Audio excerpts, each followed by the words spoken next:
కలుగును కాక. పాస్టర్ గారు కూడా ఎలా బాగలేదు, నాకు కూడా అలాగే బాగలేదు. నాకు చదువు అంతా ఇండస్ట్రీ చేస్తున్నాను, కొద్దిగా బాగుంది. బైబిల్ నుంచి ఒక మాట చదువుకొని దేవుని వాక్యంలోకి వెళ్దామని మార్కు సువార్త 7వ అధ్యాయం 8వ వచనం ఒకసారి చదువుతున్నాను. మీరు దేవుని ఆజ్ఞలను విడిచిపెట్టి మనుషుల పారంపర్యంత ఆచారమును కైకొనుచున్నారు, ప్రార్థన చేసుకున్నాను. మహోన్నత జీవాధిపతి నీకు స్తోత్రములు నాయన, మరణమును జయించిన తండ్రి నీకు కృతజ్ఞతాస్తుతులు చెల్లిస్తున్నాం మా ప్రభువా. ఇప్పటి వరకు ప్రభువా మీ సేవకు నిలబెట్టుకుని ఎన్నో మేలుకరమైన మాటలు మాకు వివరించారు. నా తండ్రి అల్పుడను అయోగ్యుడను ప్రభువా, పరిగమనటువంటి వాటి ప్రభువా నీ సమూహంలో నిలబెట్టుకున్నాను. నా తండ్రి చదవబడిన వాక్యాన్ని వివరించకు శక్తి సారణ వాడినయ్యా. నా తండ్రి ఆకాశంలో ఉన్న మహాశక్తిని నా పైన కుమరించాడు. నా నోటికి మీరే బోరగా ఉండి ప్రభువా ఈ మాటను వివరించటకు శక్తిని ఇవ్వమని మా రక్షకుడైన యేసుక్రీస్తునామం పేరట అడిగి వేడుకొనుచున్నాము తండ్రి, ఆమేన్. మనుషులు దేవుడు పెట్టిన ఆజ్ఞలను మీరి మనుషులు వారంతటా వారే కొన్ని ఆజ్ఞలను వేసుకున్నారు. ఏమని వేసుకున్నారంటే, దేవుడు ఏమంటున్నాడంటే, పాపాన్ని విడిచిపెట్టి దేవుని మార్గంలో నడవండి, ఇదిగో ప్రతి ఒక్కరిని ప్రేమించండి, మీకు పరాయిగా ఎవరు ఉండకూడదు, దేవుని ప్రేమలో బాప్తిసం పొందిన తర్వాత అందరూ ప్రేమ కలిగి జీవించండి, నేను ప్రేమ స్వరూపిణి అని చెప్పి ఆయన ఆజ్ఞలను ఎవరూ గైపోనలేరు. ఆయన ఆజ్ఞలు తీసివేయటమే కాక దేవుడిచ్చిన ఆజ్ఞలను తీసి పక్కన పెట్టి దేవునికి మనం ఆజ్ఞ వేస్తున్నాం. దేవునికి మేము ఆజ్ఞ వేస్తున్నామంటే మీరు అనుకోవచ్చు, దేవునికి ఎందుకు ఆజ్ఞ వేస్తున్నాం అనుకోవచ్చు. దేవుడు ఏమంటున్నారంటే ప్రేమ కలిగి జీవించండి అని మాకు చెప్పాడు. అయితే నా ప్రేమ సహోదరి సహోదరులారా, మనము దేవుడికి ఆజ్ఞ వేస్తున్నాం. ఏమని వేస్తున్నామంటే, తండ్రి అయిన దేవ, నాకు ఇవాళ జ్వరం ఉంది, ఈ రాత్రికాల సమయంలో నేను బాధపడుతున్నాను, నన్ను ఈ శిక్ష నుండి విడిపించు అని చెప్పేసి ఆయనకి ఆజ్ఞ వేస్తున్నాం. కానీ ఆయన ఆజ్ఞను మనము పాటించట్లేదు. నీవు స్వస్థత పొందాలన్నా, నీవు బాగుపడాలన్నా ముందు ఆయన ఆజ్ఞలను గైకొని నువ్వు నడవాలి. ఆయన ఆజ్ఞలను గైకొని నువ్వు నడిస్తే తప్పకుండా దేవుడు నిన్ను స్వస్థపరుస్తాడు. ఎందుకు ఈ మాట చెప్తున్నానంటే, ఒక ఎదవరాలు వెనక పక్క కూర్చొని సేవకులు బోధకుడు చెబుతున్న వాక్యాన్ని విని ఆమె దగ్గర ఉన్నదాన్ని రేపు తినడానికి ఏమి లేదు, ఇంకా ఆమె దగ్గర ఉన్న ఆ దేనారమే ఉంది. అయితే కానుకలు పట్టే సమయంలో అందరూ తన మనసులో ఏవేవో అనుకొని కానుకలు వేశారు. ఆ మాత్రం అక్కడ కూర్చొని ఏమాలోచించిందంటే, ప్రభువా రేపు ఏం కావాలో, నాకేం కావాలో నీకు తెలుసు కనుక నాకున్నదంతా నీకు ఇస్తున్నానని చెప్పేసి ఆ దేని అనుభవం ఆ కానుకల పెట్టెలో వేసి, ఇక్కడ కోట్ల కొలది ప్రజలున్నా, కోట్ల కొలది ఆస్తిపరులున్నా, కోట్ల కొలది అందగత్తెలున్నా, కోట్ల కొలది అంధకారులున్నా దేవుని మాత్రం ఆ యదవరాలి మీదకే. ఎందుకు యదవరాలి మీదకి దేవుని వెళ్ళిందంటే, దేవుని ఆజ్ఞని ఈమె గైకొనింది, దేవుని ఆజ్ఞ ఏమో పాటించింది కనుకే దేవుని దీవున దేవుని దయ ఆ మీదకు వెళ్ళింది. అయితే బబులోను దేశం రాజ్యంలో నెబుకద్నెజరు రాజు అని ఒకడు ఉన్నాడు. అతను గర్వాంతుడు, మంచి కోపిష్టి, అతను చెప్పిందే వేదాంతం, అతను చెప్పింది చేయాలి. అయితే ఒక బంగారు ప్రతిమను తయారు చేయించి, నేను తప్ప నా మాట సాగాలని చెప్పి చేయించి అక్కడ బంగారు ప్రతిమను చేయించి అక్కడ పెట్టి ఆ దేశాలు మొత్తం సాటింపు చేయించారు. ఈ రాష్ట్రాలు మొత్తం కూడా ఈ దేవతలకు పూజించాలని చెప్పేసి చేస్తే అందరూ వచ్చి పూజించారు. అప్పుడు అంటాడు, అయ్యా నీ రాజ్య సమూహంలో ముగ్గురికి మరి రాజ్యకార్యములు వివరించుటకు ముగ్గురిని వేరుపరుచుకున్నావు కదా, వారు నువ్వు పెట్టిన దేవతను పూజించలేదని చెప్పి నీ వారికి అధికారం ఇచ్చావు, మా అందరి మీద పై అధికారం ఇచ్చావు, కానీ వారు మాత్రమే నువ్వు పెట్టిన బంగారు పదవికి పూజించలేదు అంటే అప్పుడు అంటున్నాడు, మీరు వెళ్ళి ఆ శడ్రకు మెషకు అబద్ధులని ఇక్కడికి తీసుకొని వాళ్ళని తీసుకొని ఇక్కడికి వచ్చిన తర్వాత ఆ రాజు ఏమంటాడంటే, ఏం శడ్రకు మెషకు అబద్ధులు, నా దేవతలను మీరు పూజించలేదని నేను నిన్న మాట నిజమేనా? నిజమేనయ్యా. ఎందుకని అంటే ఆయన అంటున్నాడు, ఎవరైతే నేను పెట్టిన దేవతను పూజించరో వారిని వేడించల అగ్నిగుండములు వేస్తామని ప్రకటించాం. అది కూడా మీకు తెలియదా అంటే, తెలుసయ్యా, వారు ఎందుకు పూజించట్లేదు అంటే వారు అంటున్నారు, మేము ఆరాధించే దేవుడు సత్యవంతుడు, యథార్థవంతుడు, న్యాయవంతుడు, చెట్టు కాదు, పుట్ట కాదు, రప్ప కాదు, రాయగలదు. ఈ వేడిని నుంచి మమ్మల్ని విడిపించగల సమర్థుడు. ఒకవేళ విడిపించకపోయినాను మేము మాత్రము ఈ దేవతకు మాత్రము వాడతాము. ఇప్పుడు ఈ శత్రుకి మెసేజ్లు యువరాజులు పాటించారు. రాజు దగ్గర రాజు పనులు పని చేస్తున్నారు, రాజు దగ్గర జీతం తీసుకుంటున్నారు, రాజు ఇచ్చిన అన్నం తింటున్నారు, రాజు ఇచ్చిన కానుకలు తీసుకుంటున్నారు. కానీ వీళ్ళు ఎవరు ఆజ్ఞ పాటించారు? దేవుని ఆజ్ఞ పాటించారు. కానీ రాజు దగ్గర ఉంటున్నారు, కానీ రాజు ఆలోచనలు కానీ, రాజు మనస్తత్వం కానీ, రాజుకున్న ఆజ్ఞలు కానీ వీళ్ళు కైకొనలేదు. అక్కడ పని చేసి జీతం తీసుకొని వెళ్తున్నారు, సజీవుడైన దేవుణ్ణి ఆరాధిస్తూ ఉన్నారు. ఈనాడు ఎంతమంది దేవుడు వేసిన ఆజ్ఞలను కైకుంటున్నారు చెప్పండి? ఒక 5 స్టార్ హోటల్కి వెళ్తే మనం, నాకు మరి ఫ్రాన్స్ బిర్యానీ కావాలని ఒకటి చెబుతున్నాడు, ఫిష్ బిర్యానీ కావాలని ఒకటి చెబుతున్నాడు. వాళ్ళు ఎలా ఆర్డర్ వేస్తున్నారు? దేవుడు కూడా దేవుడు మనకు అలా ఆర్డర్ వేస్తున్నాం దేవుడు. కానీ దేవుడు ఇచ్చిన ఆజ్ఞ మాత్రం మనం కైకొనడం లేదు. నీవు కొన్ని సంవత్సరాల తరబడి కన్నీరు పెట్టి ప్రార్థన చేసినాను, దేవుని ఆజ్ఞ కైకొనకపోతే నీ మాట దేవుడు ఆలకించడు. దావీదు రాసిన భక్తులు కీర్తనలు ఏమంటారు? దేవా, నాకెందుకు దూరంగా ఉన్నావా అని చెప్పేసి దావీదు పలుకుతుంటే అప్పుడు అంటున్నాడు, నేను నీ దగ్గరకు వచ్చి ఎన్నో ఆజ్ఞలు ఇస్తే నా ఆజ్ఞలు మర్చిపోయావు కదా, నేను నీ దగ్గరకు రాను అని చెప్పేసి ప్రస్తుతం. నా ప్రేమించిన సహోదరి సహోదరులారా, మరి ఆ రాజు రౌద్రుడై ఆ సింహాసనం నుంచి లేచి బలాజులు పిలిపించి, ఎంతమందిని బలాజులు పిలిపించాడు? 6 రాజులు పిలిపించి వీడ్చుకెళ్ళి ఆ అగ్నిగుండంలో పడవేయడం చెప్పినప్పుడు బలాజులు కండలు తిరిగి వచ్చిన వాళ్ళు బలాజులు వచ్చి తీసుకొని వీడ్చుకొని వెళ్ళిపోయి విసిరి దాంట్లో పడవేశారు. వీళ్ళు ఆ వేడికి ఈ 6 బలాజులు చనిపోయారు. మరి అగ్నిలో పడ్డవారు గతి ఏంటి? ఆ వేడి మీకు దగ్గరికి విసిరైన వారు చనిపోతే అగ్నిలో పడేవారు ఉంటారా? అయితే అగ్నిలో పడేసిన తర్వాత ఈ రాజు సింహాసనం చేసి, ఇదిగో సేనాధిపతులు పతానులు మీరు ఎంతమందిని అగ్నిలో వేశారు? 3 కదా. మరి 4వ వ్యక్తి ఉన్నారు.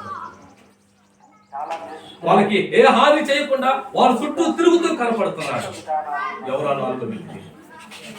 అప్పుడు ఇలా 3 ఆ అగ్నిలో చప్పట్లు కొట్టుకుంటూ 3 రౌండ్ తిరుగుతూ పాట పాడుతూ ఉన్నారు. ఎవరి పాట పాడుతున్నారంటే, రాజుల రాజుల రాజు సీయోను రాజు పైనున్న యెరూషలేము మా గృహము, సీయోను రాజు మా యేసు పైనున్న యెరూషలేము మా గృహము, సీయోను రాజు మా యేసు తల్లి గర్భము నుండి వేరు చేసి తండ్రి ఇంటి నుండి మమ్ము పిలిచి సీయోను కొరకు మమ్ము ఏర్పరచెను, సీయోను రాజు మా యేసు. అగ్నిలో ఉన్నవారు ఎవరైనా పాటలు పాడతారా? అగ్నిలో పాటలు పాడుతూ ఉంటే రాజు సింహాసనం నుంచి గర్వాన్ని విడిచిపెట్టి, అతను కోపాన్ని విడిచిపెట్టి, అతను తగ్గించుకొని అగ్నిగుండం కాడికొచ్చి, ఓ సర్వోన్నతమైన దేవుని కుమారుడా. అప్పుడు దాకా ఏమన్నాడు? ఆ 4వ వ్యక్తిని చూసి ఏమంటున్నాడు తెలుసా? ఆ 4వ వ్యక్తి రూపం మన రూపం కాదు, అది దేవతల రూపం. దానియేలు గ్రంథం 3వ అధ్యాయం 1 నుంచి లాస్ట్ వచనం వరకు చదువుకోండి, మీకు మొత్తం తింటామండి. అయితే ఓ సర్వోన్నతమైన దేవుని కుమారులారా బయటికి రండి. అప్పుడు అంటున్నారు, వాళ్ళ మధ్యలో ఉన్న 4వ వ్యక్తి మానవ రూపము కాదు, దేవతల పోలిన రూపము వారికి ఉందని చెప్పేసి బయటకు తీసుకొచ్చినప్పుడు వారి వెంట్రుకైనను పై వస్త్రమైనను కనీసము మరొక కూడా కాలేదు. మరి మనం పాటిస్తున్నామా?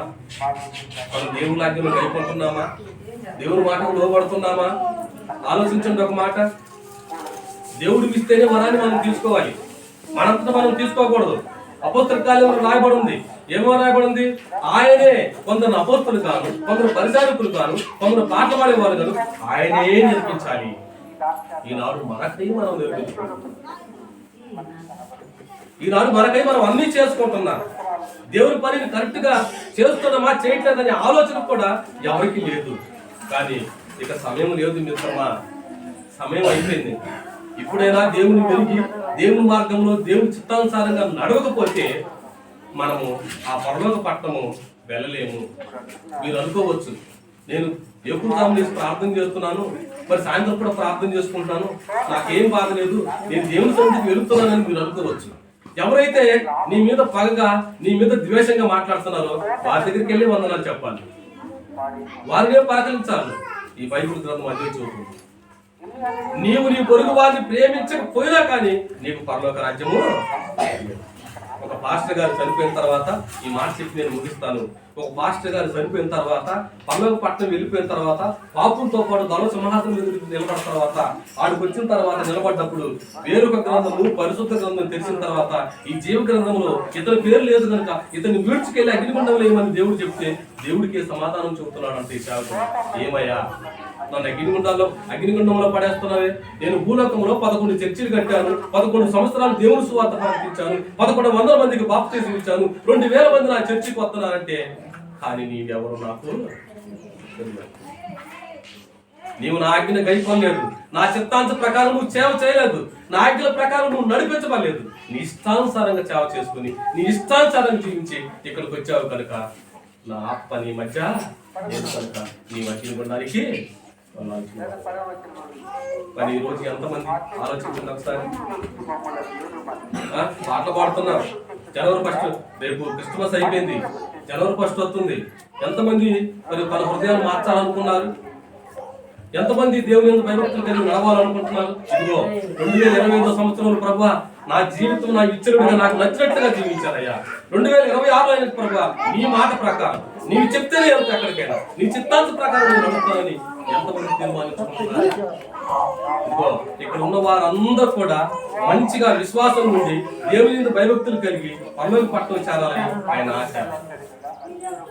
నీవు చేసిన పాపము నీ ఇంటి దగ్గర ఉంటుంది కానీ పక్కింటికి వెళ్తావు.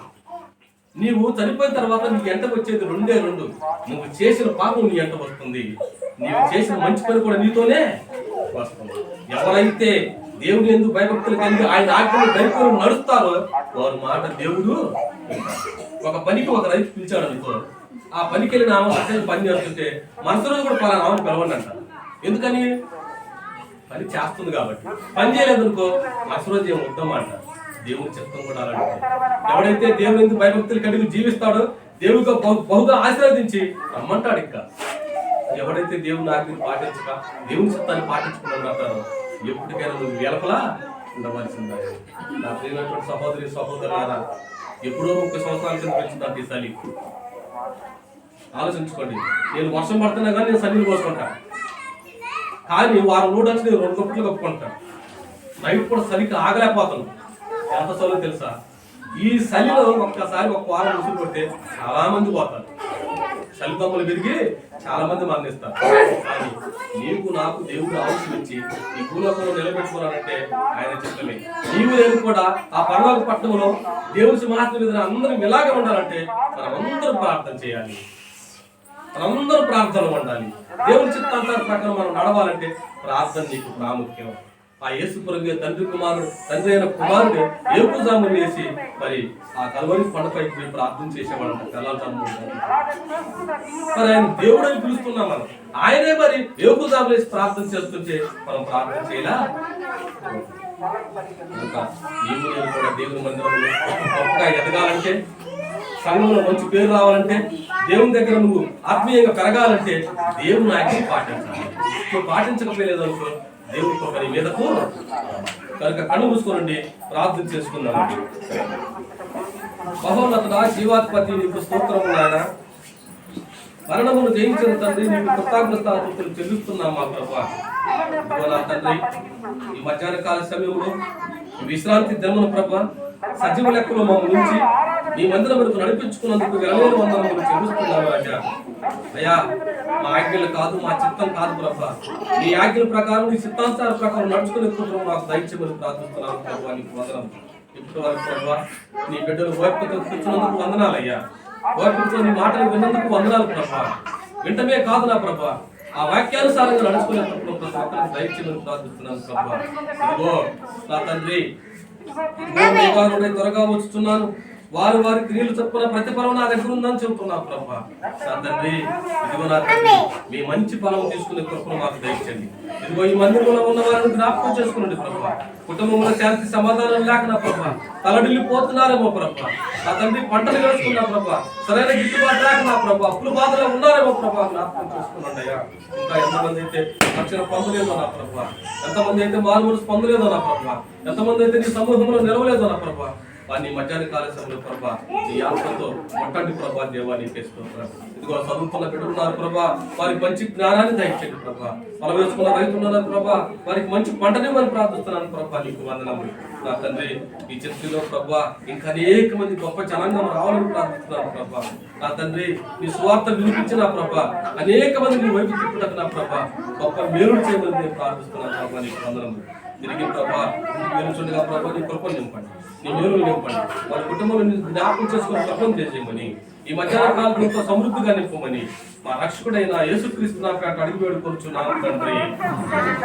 ఆమేన్.